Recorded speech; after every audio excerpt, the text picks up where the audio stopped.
Here's Henry Hub. This is our primary natural gas pricing matrix. Here are hurricanes. We used to get a lot of our natural gas in the United States from the Gulf, and every time a storm would come through, we'd have to spend months repairing the damage. By the time we got to 2009, the majority of natural gas produced in the United States came from shale fields, and every single shale well is onshore, so we just don't care anymore. Here's a price spike that we had last January 2021. This is what happened when a cold snap hit Texas. I mean, it got down to -5. Can you imagine the carnage? Yeah, everything stopped. Coal, natural gas, nuclear, wind, solar, all, oh my God, the Texans do not deal well with cold. It's like, I'm actually in Texas right now. It's 32 degrees today. It's silly. Now this is what we're all wrestling with in North America at the moment. We hit $9 last month. We're at about $6.50 right now.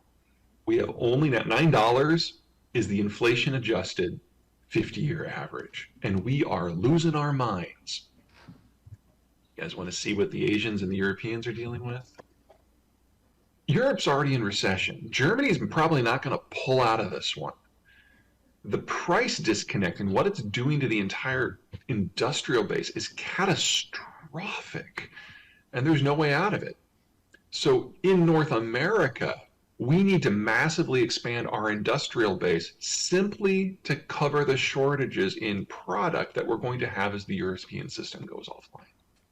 Canada and the United States have very different approaches to the steel sector. Canada is much more typical. So Canada, France, the United Kingdom, Germany, China, India, Brazil, you guys all do it the same way. You treat steel as a national security issue.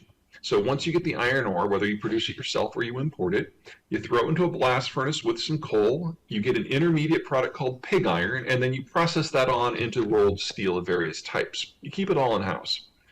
That's not what we do in the United States. In the United States, we've kind of skipped those first couple of steps. We do a lot of steel recycling. We're the world's best. But if we want new steel, we just import the pig iron from someone else and then process it on.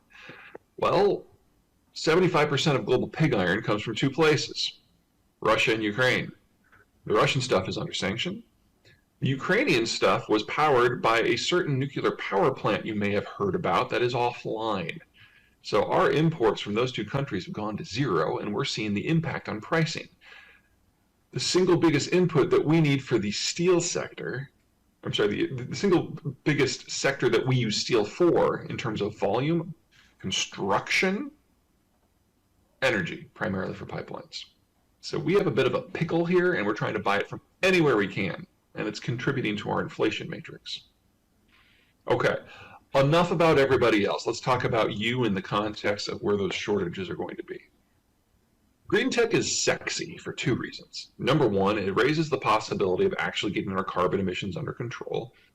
But for a national security guy like me, there's a second argument here.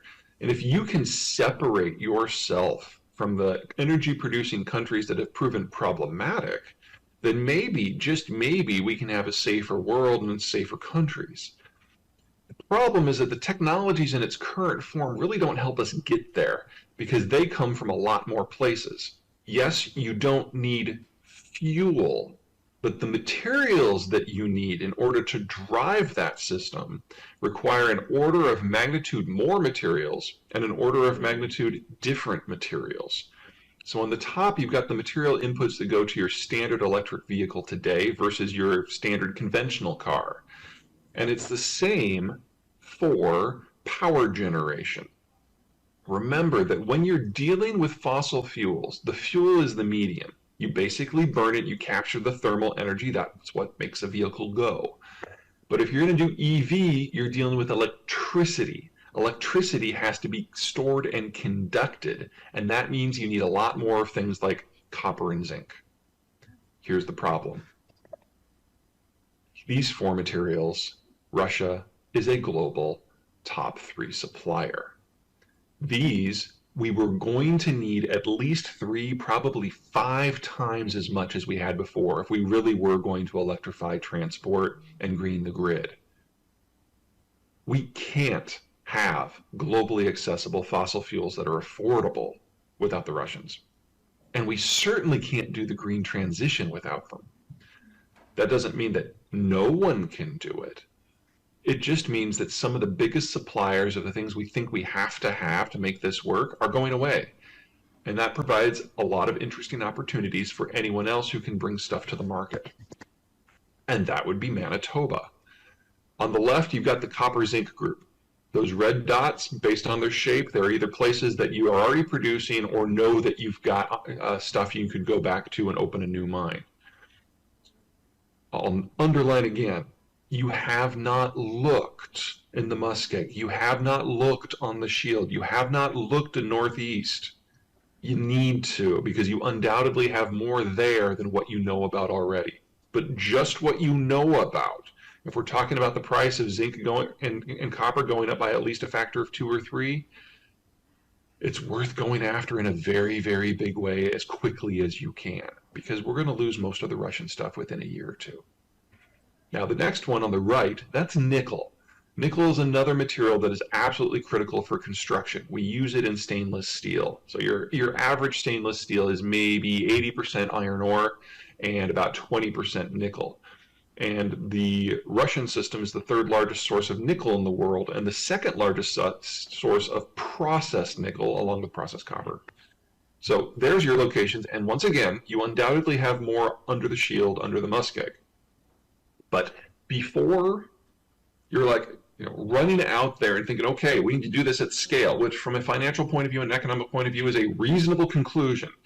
You have to keep in mind of what mining looks like at scale in the permafrost. This is the Russian city of Norilsk. It's in north-central Siberia. It's in their equivalent of the muskeg, although they obviously call it something different. Okay, cool. This is uranium, specifically raw uranium ore. These are the world's 10 largest exporters. The United States is not on this graphic because we classify that information, but we'd probably be on here somewhere too. Now, obviously, Kazakhstan is far and away in the top slot. You guys are in number 2. The Australians are in number 3. Both the Kazakhs and the Australians are rapidly expanding their own raw uranium production. You guys are falling down.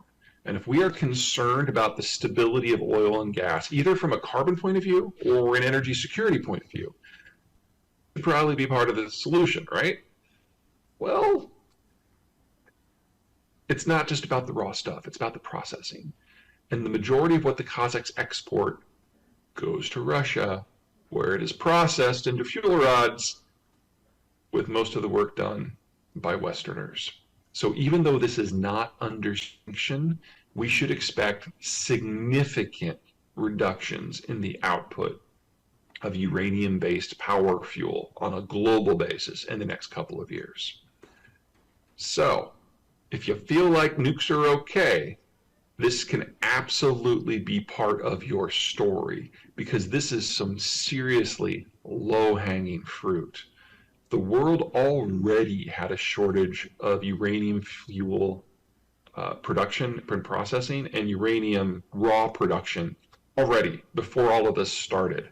And now we're looking at a catastrophic loss in the number 1 global supplier. Gold. Gold is Russia is technically the world's number 3 supplier, but that ignores a couple of things. Number 1, the Russians have been using gold in the billions for years to manipulate events near and far, because it's largely untraceable. So whenever you see reports of Russian mercenaries operating anywhere, they'll probably be paying in gold, and they're probably bribing the local governments in gold. That's not in the data. Second, Russia maintains a massive state stockpile separate from their currency reserves. That too is a state secret, and that is not in the data. Third, Russia maintains a stockpile of mined gold ore that has not fully been purified, so they can get more into their system in a heartbeat if they want to. That's also not in the data. And now that Russia is under severe financial sanctions, what they've been doing is loading up gold ingots onto planes and flying them to countries that they want to buy stuff from. That's probably where they're getting the Iranian drones, for example, just paying for everything in gold. So the amount of gold that has been expended is high, and the Russians have found it to be really their only reliable method of exchange, which means we should expect, since it's being used, that the supply of gold writ large is going to go down by quite a bit because the Russians unofficially are by far the world's largest producer and user of the stuff. Now, the Russians can produce gold without outside help. I mean, this is for the most part early 1900s technology.